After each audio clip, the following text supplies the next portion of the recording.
Assalamualaikum semua. Hai, jumpa lagi Mak Dia di sini. Hari ni Mak Dia nak makan telur sambal balado. Lepas tu kita ada sayur pucuk ubi masak lemak. Jomlah kita makan. Kita ambil sayur pucuk ubi ni dulu ya.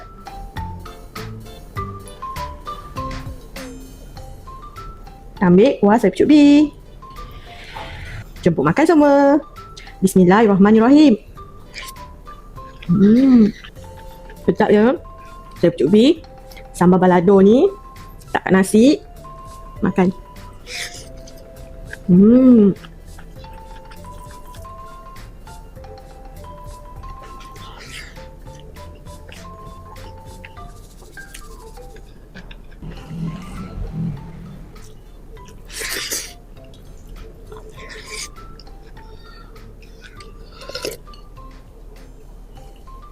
Siapa suka sayur pucuk ubi kalau masak lemak mesti ada lauk sambal. Tak kisahlah sambal ikan ke, sambal telur ke, yang penting ada sambal je.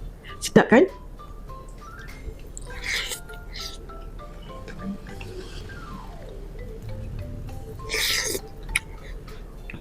Oh, dia nak tuang kuah ni dekat atas pinggan. Wow. Dan semua.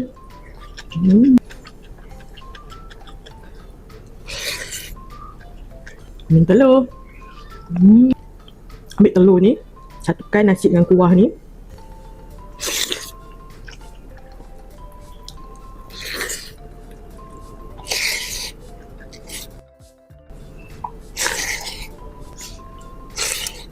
Yang kuah-kuah ni kita hirup.